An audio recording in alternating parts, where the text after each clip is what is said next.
ഇത്രയും കാലം വെടിക്കെട്ട് നടത്തിയിരുന്നവർ, അതീവ സുരക്ഷയോടെ വെടിക്കെട്ടും വെടിമരുന്നും കൈകാര്യം ചെയ്തിരുന്നവർ, ഇവരിൽ എങ്ങനെ സുരക്ഷാ വെച്ചുണ്ടായി? ഇനി അട്ടിമറി എന്തെങ്കിലും ഉണ്ടോ? പൊതുസമൂഹത്തിൽ പല സംശയങ്ങളും ഉയരുന്നുണ്ട്, ചോദ്യങ്ങൾ ഉയരുന്നുണ്ട്. എന്നാൽ ശാസ്ത്രീയ പരിശോധനയ്ക്ക് ശേഷം മാത്രമേ ഇത്തരം കാര്യങ്ങൾ വ്യക്തമാകൂ എന്നിരിക്കെ ഒരു പോസ്റ്റ് ശ്രദ്ധേയമാവുകയാണ്. ഭാസ്കരൻ നായർ അച്ഛൻ അദ്ദേഹം തൻ്റെ ഫേസ്ബുക്കിൽ കുറിച്ച ഒരു കുറിപ്പാണ്. ആ കുറിപ്പിൽ അദ്ദേഹം കുറേയധികം സംശയങ്ങൾ ഉന്നയിച്ചിരിക്കുന്നു. ആ സംശയങ്ങളാണ് അദ്ദേഹം ഫേസ്ബുക്കിൽ തൻ്റെ ഒരു പോസ്റ്റായിട്ട് ഇന്ന് കുറിച്ചിരിക്കുന്നത്. എന്തായാലും ആ പോസ്റ്റ് വായിക്കാം. അതിൽ അദ്ദേഹം പറയുന്നുണ്ട്, ദയവ് ചെയ്ത് എന്നെ തെറ്റിദ്ധരിക്കരുത്, എൻ്റെ സംശയമാണ്. ഇങ്ങനെയാണ് അദ്ദേഹം തുടങ്ങുന്നത്. എൻ്റെ സംശയമാണ്, ദയവ് ചെയ്ത് തെറ്റിദ്ധരിക്കരുത്. തൃശൂർ വെടിക്കെട്ടുപുരയിലെ അപകടത്തിൽ ജീവൻ പൊലിഞ്ഞ എൻ്റെ പ്രിയ സഹോദരങ്ങൾക്ക് പ്രണാമം, ആദരാഞ്ജലികൾ. അറിഞ്ഞു കാണുമല്ലോ, തൃശൂർ മുണ്ടത്തിക്കോട് വെടിക്കെട്ട് നിർമ്മാണശാലയിലെ സ്ഫോടനത്തിൽ 13 പേർ കൊല്ലപ്പെട്ട വിവരം. കൂടാതെ 13 പേരാണ് ഇപ്പോൾ ചികിത്സയിലുള്ളത്. അവരിൽ 5 പേരുടെ നില ഗുരുതരമാണ്. ഇവർക്ക് 70% പൊള്ളലേറ്റിട്ടുണ്ട്.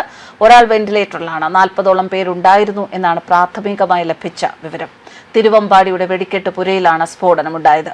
ഈ അപകടം നടക്കുന്നതിന് മുൻപ് മാധ്യമപ്രവർത്തകർ ഇവിടെ സന്ദർശിച്ചിരുന്നു കേട്ടോ. വെടിപ്പുര കത്താനായി സൾഫർ വല്ലതും അവിടെ ഇട്ടിട്ട് പോയതാണോ? ഡോക്ടർമാർ വളരെ നല്ലവരാണ്, ജീവൻ രക്ഷിക്കുന്നവരാണ്, കൂടാതെ മെഡിക്കൽ എത്തിക്സ് ഉള്ളവരാണ്. ഇങ്ങനെയൊക്കെയാണ് മാസങ്ങൾക്ക് മുൻപ് കരുതിയിരുന്നത്. എന്നാൽ ചെങ്കോട്ട സ്ഫോടനം, ആന എഴുന്നള്ളിക്കുന്ന മിക്ക ക്ഷേത്രങ്ങളിലും ആന ഇടയുന്ന സംഭവങ്ങൾ ഉണ്ടാകാറുണ്ട്.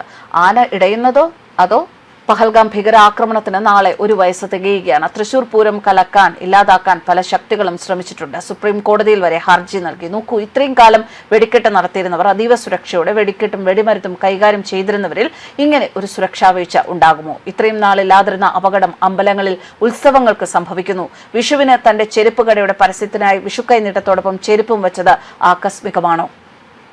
ഉണ്ണിക്കണ്ണൻ മന്തി തിന്നുന്ന പരസ്യം ആലപ്പുഴയിൽ മാത്രമല്ല കേരളത്തിലും കർണാടകത്തിലുമായി 13 മന്തിക്കടകളാണ് ഈ രീതിയിൽ പരസ്യം ചെയ്തത്. ഇതൊക്കെ ആകസ്മികമാണോ? പഹൽഗാമിൽ ഹിന്ദുക്കളെ മതം നോക്കി വെടിവെച്ച് കൊന്നതിന് 1 വയസ്സ് തികയാനിരിക്കെ മാധ്യമപ്രവർത്തകർ ഈ സ്ഥലം റിപ്പോർട്ട് ചെയ്തതിനു ശേഷം ഈ അപകടം. ശ്രീകൃഷ്ണൻ മന്തി കഴിക്കുന്ന ചിത്രം പ്രസിദ്ധപ്പെടുത്തുക, VD സതീശൻ ഉൾപ്പെടെ ഉള്ളവർ മിണ്ടാതിരിക്കുക. എന്തോ അട്ടിമറി മണക്കുന്നില്ലേ? മാധ്യമ റിപ്പോർട്ടർമാരെ അന്വേഷണ പരിധിയിൽ കൊണ്ടുവന്ന് കേസ് അന്വേഷിക്കണം. CBI അല്ലെങ്കിൽ NIA അന്വേഷണം വേണം എന്നാണ് അദ്ദേഹം കുറിച്ചിരിക്കുന്നത്. അപകടത്തിൽ ജീവൻ പൊലിഞ്ഞ എൻ്റെ പ്രിയ സഹോദരങ്ങൾക്ക് ഒരിക്കൽ കൂടി പ്രണാമം, ആദരാഞ്ജലികൾ. ഈ പോസ്റ്റ് ഇപ്പോൾ ശ്രദ്ധേയമാവുകയാണ്. അദ്ദേഹം കഴിഞ്ഞ രാത്രിയിൽ, എനിക്ക് തോന്നുന്നു ഏകദേശം 11 മണിക്കൂർ മുൻപാണ് ഞാൻ ഈ ഫേസ്ബുക്ക് പോസ്റ്റ് കാണുമ്പോൾ, 11 മണിക്കൂർ മുമ്പ് എന്നാണ് കാണുന്നത്.